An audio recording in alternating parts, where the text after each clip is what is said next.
नमस्कार दोस्तों, स्वागत है आपका स्टडी फॉर सिविल सर्विसेज में। फ्री वीडियो के लिए चैनल को तुरंत सब्सक्राइब कर लीजिए और नोटिफिकेशन को जरूर ऑन कर लेना। हमारा फ्री वाला टेलीग्राम ये वाला ग्रुप जरूर से जरूर ज्वाइन कर लीजिएगा। जय हिंद दोस्तों, स्टडी फॉर सिविल सर्विसेज में आप सभी का स्वागत है। मैं हूं आपका एजुकेटर सैयद एहसन।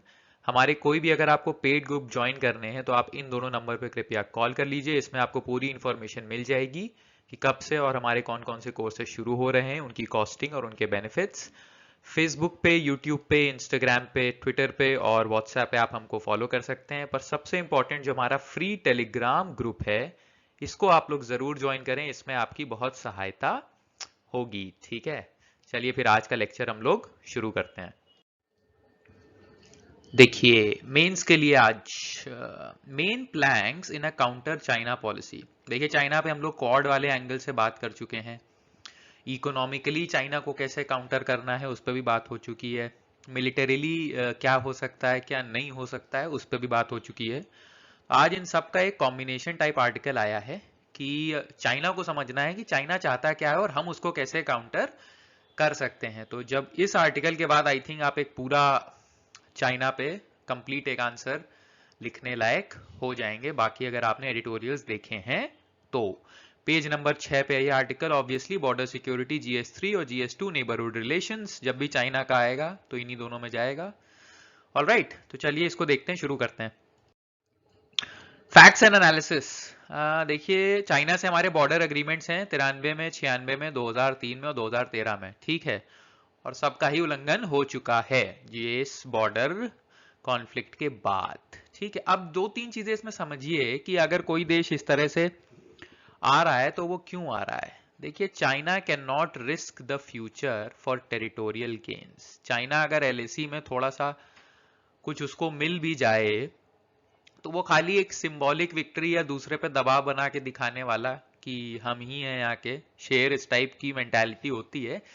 लेकिन वो अपना जो फ्यूचर है, जो इकोनॉमिक फ्यूचर है, चाइना ने अपने आप को जो इतना बड़ा एक आर्थिक जायंट, एक बहुत बड़ा प्लेयर बना दिया है पूरी दुनिया में कि पूरी दुनिया जो है उनसे सारे एकदम से नीति नंबन तोड़ने में घबराएगी ही नहीं, बल्कि ऐसा नहीं करेगी।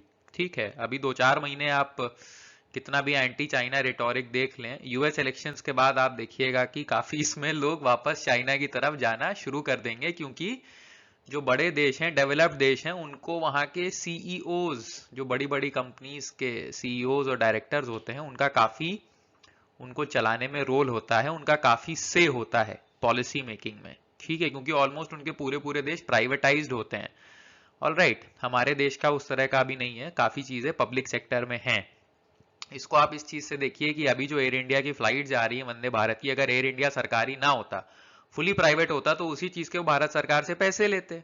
ठीक है, या तो गुडविल में कर देते, पर गुडविल में जनरली प्राइवेट कंपनी एक दिन काम करेंगी, आपका लगातार नहीं करेंगी। ऑलराइट, तो ये कुछ प्राइवेटाइजेशन के अननोन नुकसान होते हैं कि अल्टीमेटली जो पब्लिक, जो सरकारें होती हैं, वो थोड़ा सा प्राइवेट के जो बड़े बड़े CEOs और डायरेक्टर्स होते हैं उनके आगे थोड़ा सा दब जाती हैं, सारे ही इंस्टीट्यूशंस उस देश के। तो यही इसमें भी होगा आगे चल के, जब थोड़ा एंटी चाइना रिटोरिक ज्यादा होने लगेगा तो आई थिंक बहुत सारे जो जिन लोगों को बिजनेस का नुकसान होगा चाइना से नीते नाते तोड़ के, वो अपने देश की पॉलिसी चेंज कराने में अंदर से अपनी सरकार पे प्रेशर डालना शुरू कर देंगे। ऑलराइट, अब चाइना की तरफ से देखिए, चाइना की एक पॉलिसी है मेक इन चाइना 2025। इसके बारे में आपको पहले बता चुका हूं। ये है हाई एंड मैन्युफैक्चरिंग करने की, जो चीजें अमेरिका बेचता है दुनिया को, वो चाइना बेचने लगेगा 2025 तक। अमेरिका की पूरी मार्केट खाने का प्लान है। ठीक है, महंगी चीजें, सस्ती चीजें मैन्युफैक्चर ना करके अब वो बड़ी बड़ी महंगी चीजें बनाएंगे। ठीक है, उसमें स्किल्ड लेबर लगेगा और एक चीज से उनको ज्यादा फायदा होगा। एक दूसरी इनकी पॉलिसी है चाइना स्टैंडर्ड्स 2035। इस पॉलिसी के बारे में आप लोग पढ़ेंगे विकिपीडिया पे और नीचे लिखेंगे, फिर इस पे चर्चा होगी कमेंट्स में।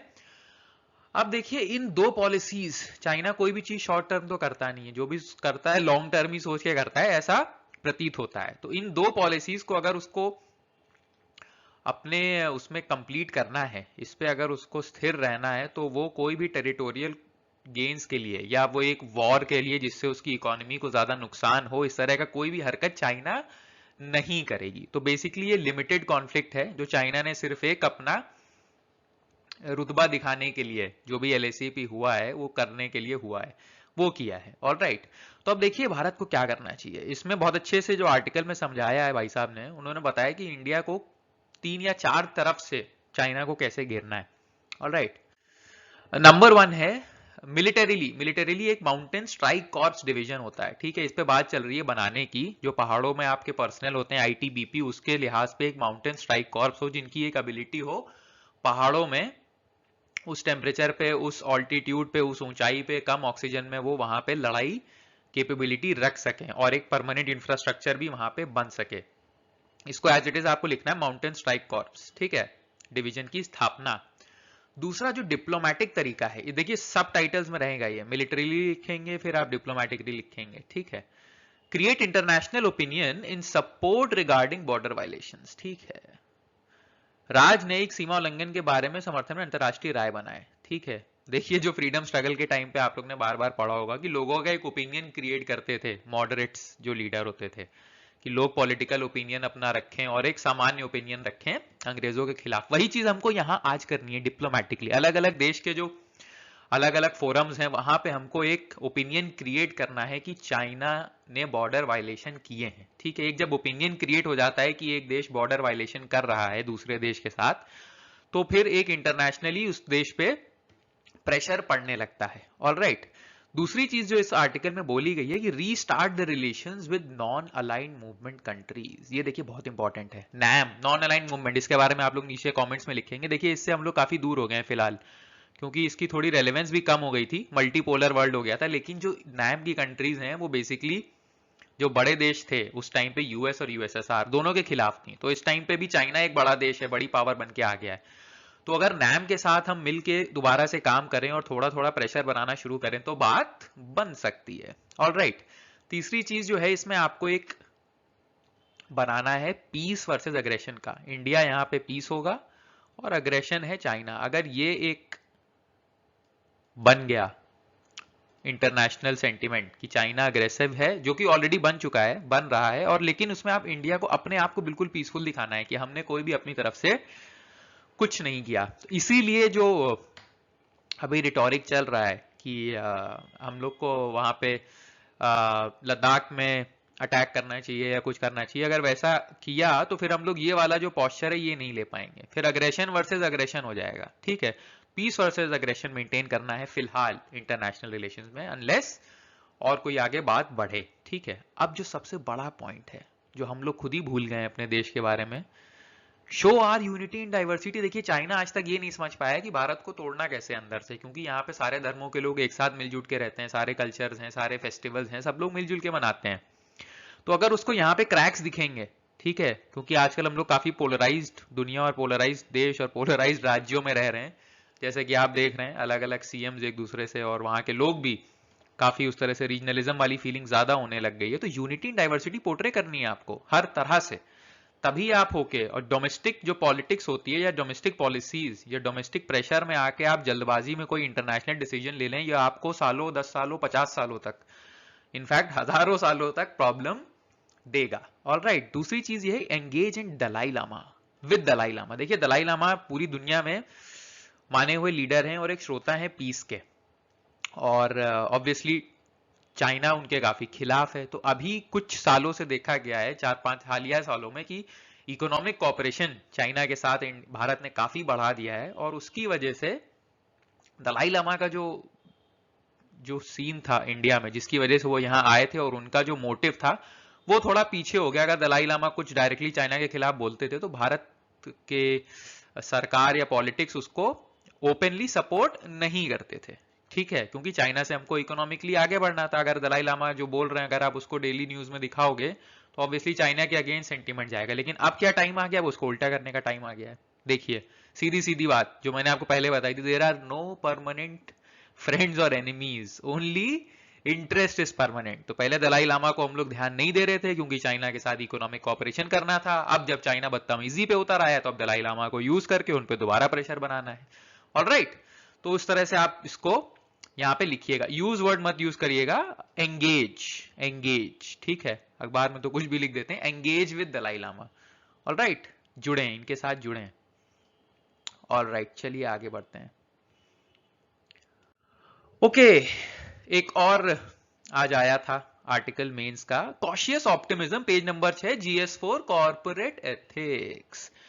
इसमें जो है वैक्सीन के ऊपर है कि वैक्सीन डेवलपमेंट की जो होल्ड लगी हुई है अभी पूरी दुनिया में, उसको जो है साइंटिफिक जल्दबाजी, economics, opportunity, health, safety, security, इन सब से आप कैसे रिलेट करें कि एक नैतिकता बनी रहे उसमें। ऑलराइट, तो इसमें देखिए बहुत ज्यादा नहीं था। हाँ, एनालिसिस का मैंने किया। देखिए पहली चीज तो जो आइडियल वैक्सीन टाइम आज तक इंसान के लिए रहा है, आदर्श टीका समय बनाने का समय, सॉरी वैक्सीन डेवलपमेंट टाइम होना चाहिए, यहाँ पे आप लोग अपनी तरफ से लिख लीजिएगा प्लीज, 18 से 24 महीने रहा है। तो अभी 6 महीने में बात चल रही कि इतनी इतनी वैक्सीन रेडी हो गई, ये हो गई है, वो हो गई है, ठीक है, कि कोई फर्स्ट ट्रायल पे है, कोई सेकंड स्टेज पे है, कोई ह्यूमन ट्रायल्स तक पहुंच चुकी हैं। तो देखिए बहुत ज्यादा प्रेशर है डेवलपर्स पे, साइंटिफिक कम्युनिटी पे इस टाइम बहुत प्रेशर है कि आप वैक्सीन बस बना के दे दो, वरना तुमने जिंदगी भर अपने किया ही क्या है।